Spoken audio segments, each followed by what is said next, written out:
Hola de nuevo, pues ya veis, hoy por fin vamos a continuar el vídeo de las baldas noventeras. Ha habido problemas técnicos, no he podido hacerlo durante esta semana, pero a ver si hoy terminamos, aunque va a ser complicado porque hay bastante. El último día lo dejamos aquí en Gen 13. Gen 13 es una obra que fue un bombazo en su momento. Es una creación de Jim Lee y Brandon Choi, como la mayoría de las series originales del estudio Wildstorm de imagen al principio, y con un dibujante que se convirtió en una estrella instantánea, es Campbell, Jeffrey Scott Campbell. ¿Qué tenemos aquí? Pues una serie muy fresca, una serie que nos contaba las aventuras de un grupo de adolescentes que eran todos estereotipos y clichés de la juventud de la época. Teníamos al grunge, que en aquella época Nirvana pegaba fuerte. Tenemos a la chica rebelde alternativa, tenemos esto era algo que se veía poco o no tan explícito en aquella época, que era una lesbiana bisexual que no se escondía y que hacía exhibición de su sexualidad, aunque la mayoría de las veces se usó simplemente como un elemento de fanservice. La verdad es que era algo que no se veía en su momento en los cómics comerciales de la época. Al principio tenemos a Campbell, que veis que estaba muy influido en un principio por Jim Lee, pero rápidamente esa influencia dio paso a otras como a Arthur Adams o incluso toques de manga, y página a página vemos como el dibujo va evolucionando. Como os digo, hay mucho fanservice, aquí lo tenéis, y al final acaba siendo algo totalmente diferente al principio, lo que el estilo se refiere. Deja atrás las influencias de Jim Lee, abraza más las de Arthur Adams y un poco el manga, y dio lugar a un estilo que fue muy imitado en aquella época. La serie en sí es muy divertida, muy fresca, mucho humor, acción. No se toma demasiado en serio a sí misma, los malos son muy malos, las chicas son muy guapas, en fin. Es divertida de leer, incluso hoy día la lees y ha aguantado bien el tipo. Cuando la serie, esto fue la miniserie de origen, luego hubo una serie regular que a mi juicio ya bajó bastante el nivel, no tanto en dibujo, que llegó a tener un nivel muy alto, hay algunas páginas muy bellas de Campbell, pero aquí en guión se convirtió en una serie sosa y tonta y aburrida. De hecho, fue una de las primeras que dejé en su momento. En cualquier caso, merece la pena leerse, y teniendo en cuenta, claro, lo que es una serie de fanservice, sin ningún guión profundo, sesudo, pero que divierte y entretiene. Y es lo mismo que tenemos aquí con esta serie, Ángela, de Neil Gaiman y Greg Capullo. Aquí Gaiman se deja de introspección, de profundidad, de guiones oníricos con grandes referencias. Aquí tenemos un cómic de acción muy bien hecho, ilustrado por un Greg Capullo, que para quitarse el sombrero, y nos presenta a Ángela, este personaje que fue presentado en el número 5 o 6 de Spawn, y que es un ángel. Gaiman construye una mitología del cielo y el infierno muy diferente a la acostumbrada.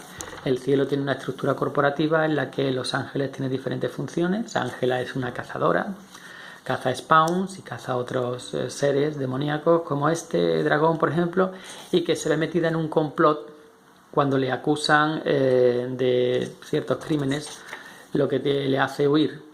¿Y dónde encuentra apoyo para su causa? Pues en Spawn. Es el típico guión de Buddy Movie, en la que dos personajes que no se llevan bien tienen que colaborar entre ellos, pero está muy bien hecho, está muy bien dibujado y se lee perfectamente.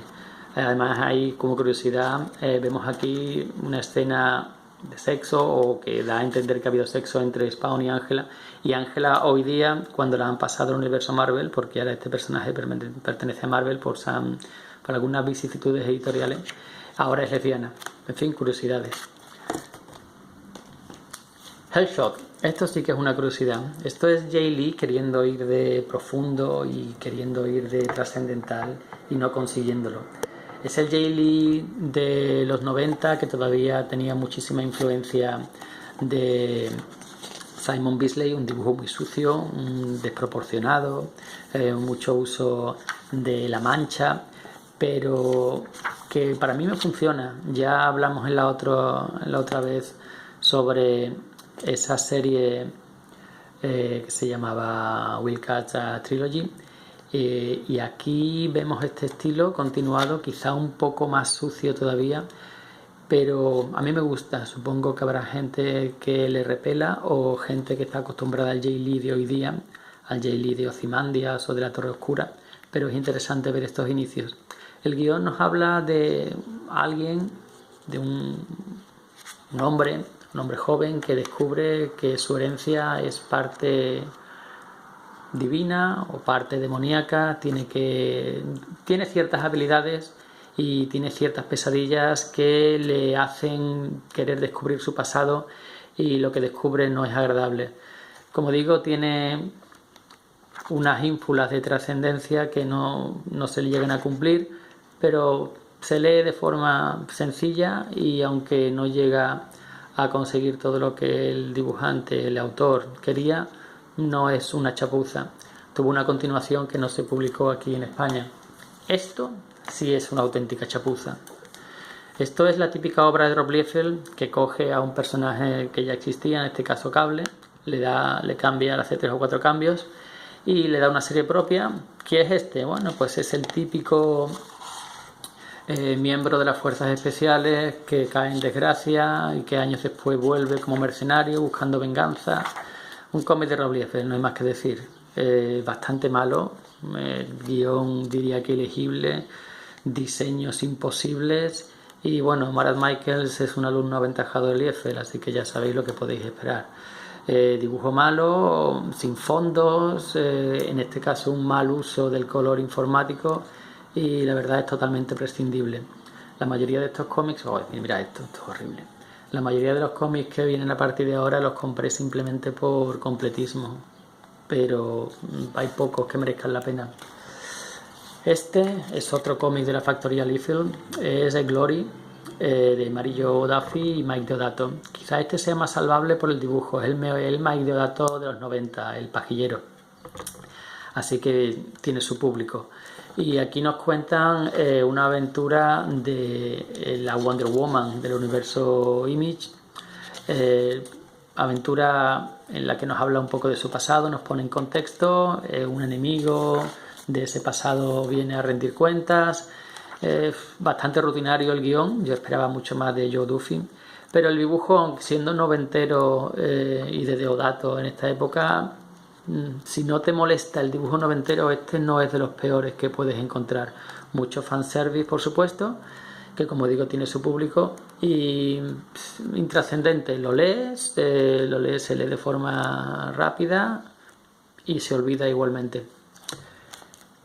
Esto ya estamos a otro nivel. Esto es probablemente el cómic más truño, más malo que he leído en mi vida, que ya tiene mérito. Es un cómic de Rob Liefeld, por supuesto, al guión, y esto tiene una historia interesante detrás. Rob Liefeld vendió los derechos de este cómic para hacer una película antes incluso de que el cómic fuera hecho, o cuando solo tenía el primer número publicado. Esto es un trasunto claro de los Cuatro Fantásticos. Tenemos aquí a la Cosa, tenemos a la chica invisible, tenemos al Red Richards, que aquí parece un tanque, pero tienen los poderes un poco cambiados, pero básicamente es lo mismo. Son 4 miembros de un equipo que han sido secuestrados por una compañía para hacer experimentos con ellos y se escapan. Y bueno, el caso es que el primer número no está mal, porque aunque no tenga sentido el guión y tal, pero tiene un dibujo que pretende imitar o pretende tener influencias de Kirby, que no está nada mal para lo que se hacía en aquella época. Pero el caso es que conforme avanza la trama, parece que el trato con los estudios cinematográficos no llegó a fructificar, y digamos que terminan el cómic simplemente por cumplir, y cada vez el dibujo es más malo y el guión es que no tiene sentido, es que intentáis leerlo y no hay por dónde cogerlo. En fin, es digno de leerse simplemente para ver hasta qué punto se puede hacer algo mal, pero ya os digo que como guión, como dibujo, como historia, es que esto no hay por dónde cogerlo. El ejemplo de cómic malo de los 90, lo que la gente piensa cuando se imagina un cómic de los 90 de Image, pues esto es la apoteosis de ese tipo de cómics. Solo se ha publicado aquí en Estados Unidos, y España es el país que tiene el honor de ser el único país donde se ha publicado en tomo. Lo siguiente es una decepción. Spawn Bloodfoot o algo así, y es un guión de Alan Moore que te espera lo mejor, y de Tony Daniel al dibujo. La verdad es que es Alan Moore cobrando el cheque y yéndose. No es un truño total, no es algo totalmente malo como algo que veremos del mismo autor más adelante, pero bastante decepcionante si tenemos en cuenta el buen sabor de boca que nos había dejado Violator en el vídeo anterior. Es un nuevo enemigo para Spawn, un Spawn aquí recargado en su dibujo al máximo por Tony Daniel, y bueno, se lee entretenido, pero se olvida con la misma facilidad que se lee. Nada nuevo, nada interesante, un enemigo bastante del montón, y simplemente abrió otro frente dentro del mundo sobrenatural. Estaba Spawn contra demonios, y aquí abrió un frente nuevo, otro tipo de enemigo, pero nada que sea necesario o que sea imprescindible. Esto me gustó bastante. Weapon Zero. Weapon Zero es de Walter Simonson al guión, que aquí la verdad se nota que hizo algo más que cobrar el cheque. Y Joe Benítez, un dibujante que tuvo cierto predicamento en los 90, y aquí nos cuenta una aventura en la que una nave de la Tierra llega a la Luna. De nuevo se hace una expedición a la Luna, y allí encuentran una base alienígena con un montón de humanos crionizados, humanos de diferentes épocas históricas que están allí, nadie sabe por qué y nadie sabe quién los ha mantenido en ese estado criogénico. En estas que aparece un robot, un guardián de esa base, y se desencadena la trama. De nuevo la Tierra es el campo de juego de dos razas alienígenas. Una de ellas trata de subyugar a los humanos, la otra trata de salvarlos, o mejor dicho, humanos infectados por esa raza se convierten en los defensores de los humanos del resto del planeta. Y el equipo lo forman una serie de personajes, todos muy jóvenes, de diferentes épocas históricas, que eso es lo gracioso. Tenemos a un chico británico del siglo XVIII o XIX, tenemos a una princesa china de la Edad Media, tenemos a una chica griega, que todos ellos están en nuestro mundo actual sin entender exactamente lo que pasa, pero por supuesto con unas habilidades, en este caso unas armaduras que le salen, que la verdad me gustó mucho el dibujo de aquella época. Joe Benítez aquí tenía muchísimo detalle y lo dio todo.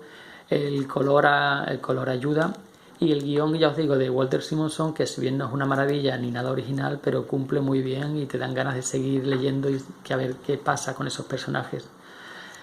Tuvo una serie regular en grapa, pero esa no llegué a leerla, así que no sé cómo continuó la cosa. Esto es una rareza, esto ya habló Paco Domínguez, el TVO Nauta, una vez. Esto es Strike Back, no es exactamente un TVO de Image de la época, es un TVO que se empezó a publicar, es de Kevin Maguire, tanto de guión como de dibujo, ayudado por un tal Jonathan Peterson. Kevin Maguire tuvo en esta época, a finales de los 80, principios de los 90, era un dibujante muy popular, porque había participado en la Liga de la Justicia y había tenido una legión de fans, que con el tiempo esta fama se ha diluido, en parte porque es muy regular y no ha participado en muchas más series regulares. Un dibujante necesita estar constantemente en el candelero para que su trabajo sea recordado, para seguir teniendo cierta exposición.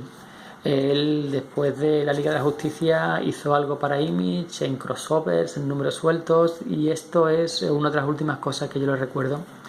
Es una serie propia, con personajes de creación propia, fuera del universo Image, de cualquier otro tipo de universo, en el que hay unos personajes con poderes y tal, pero muy raros. Por ejemplo, el protagonista, su poder es una bufanda que se puede convertir o se puede transformar en varios objetos. Y luego los enemigos también son bastante raros, bastante curiosos. Le acompaña un amigo que es una especie de diablo y tratan de encontrar a la novia del protagonista.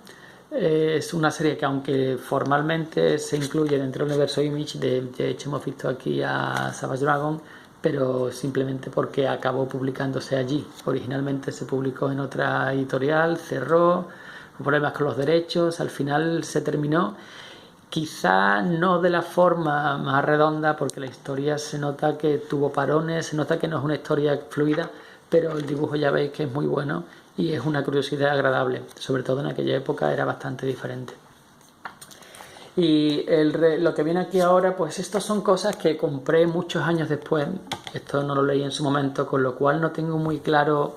Lo leí y lo guardé. No es como el resto de otras, de Gen 13, de Wildcat, de Cyberforce, que eso los leí en su momento de adolescente una y otra vez, en parte porque tenía menos dinero para comprar cosas, en parte porque no había descargas y en parte porque cuando eres adolescente tienes muchísimo tiempo libre.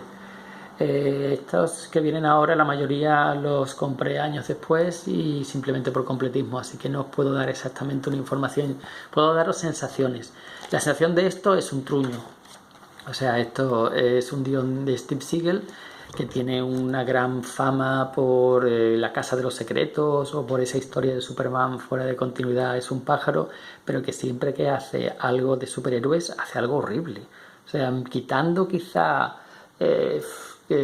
a su Alpha Flight, que lo convirtió básicamente en un cómic de espionaje y tal, pero sus cómics de mutantes, sus cómics de superhéroes, su Grifter es horrible.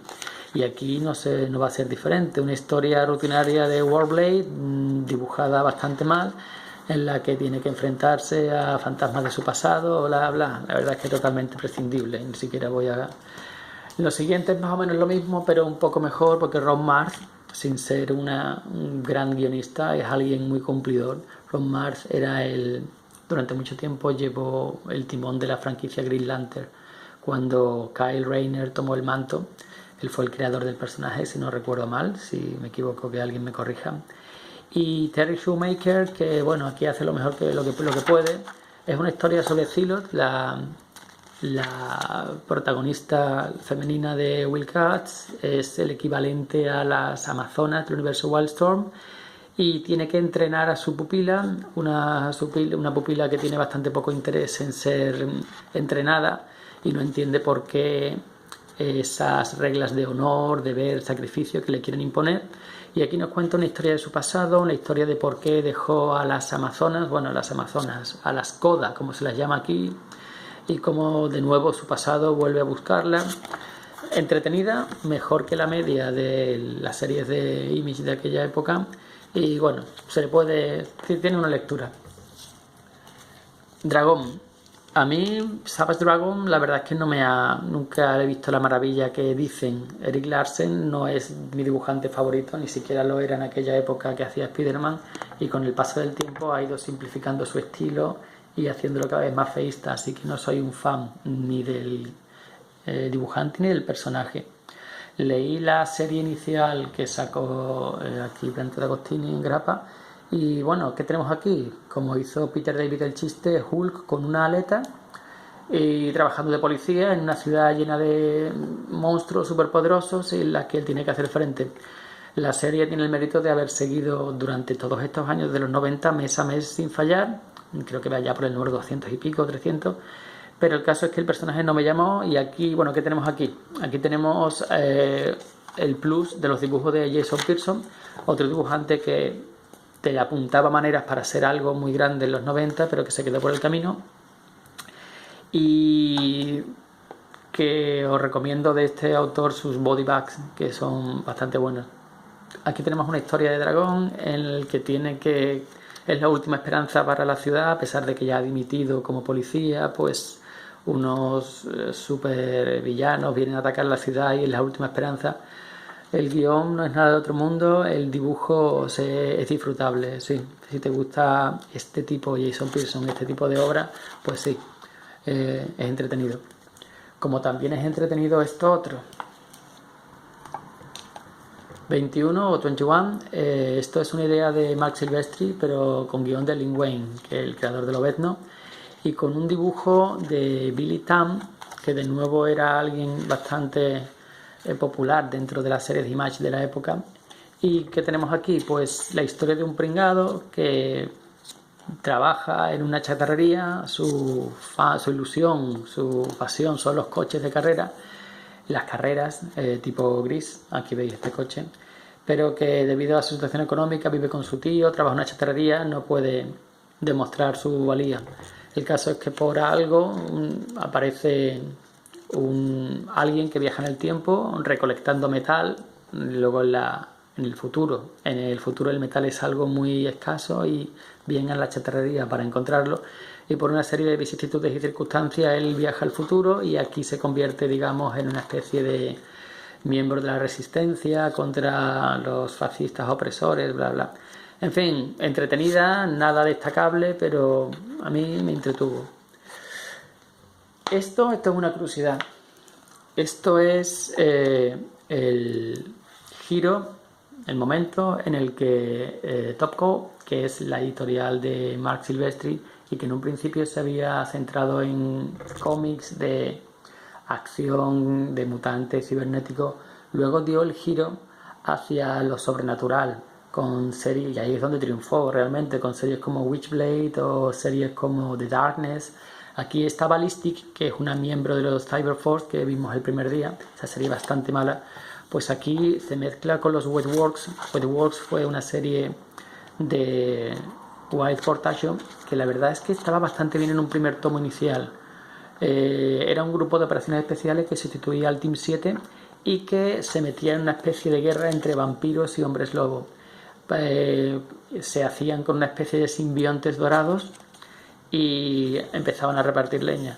La verdad que estaba muy bien con el toque sobrenatural de los vampiros, los hombres lobos, las otras razas de la noche. Y aquí está el Ballistic, que es una mutante con implantes cibernéticos, se cruza con los Wetworks en la guerra entre vampiros y hombres lobo, y a partir de aquí es cuando se empezaron a apartar las colecciones de Topco, se empezaron a apartar de lo cibernético y futurista y a girar hacia lo sobrenatural. Entretenida y sobre todo destacable por el dibujo de Michael Turner, que en paz descanse. Aquí por supuesto no está en sus inicios, pero ya se puede ver que el hombre apuntaba maneras. Y bueno, vamos a dejarlo aquí porque ya son casi 25 minutos, nos queda todavía, ya veis. El resto, la mayoría son cosas bastante olvidables, pero hay un par de excepciones interesantes. Así que el próximo día terminamos con eso y seguimos con las baldas normales. Un saludo más y hasta la próxima.